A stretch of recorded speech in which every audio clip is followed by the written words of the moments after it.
In this step, we are going to set up Docker for running Postgres SQL and for running adminer, which will let us use Postgres SQL through a web interface. The first step is to create a Docker Compose file that will let us run two containers, Postgres and adminer.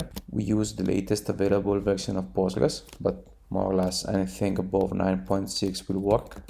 We provide a connection with the host port with a local value that you can override in a .env file. We provide also the default password, and I'm going to provide a health check. This is quite a nice trick that we can do with Postgres with Docker Compose, so that the runner Docker is aware of a service being available.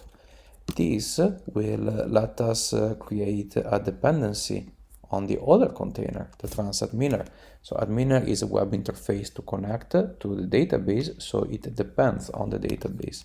If I start only adminer, adminer will also kick Postgres to life. When I have this file set up, I usually wrap it into a make file where I document all the commands that I would need to run in my CLI, making my life easier because I can just do make, it will kick the project to life.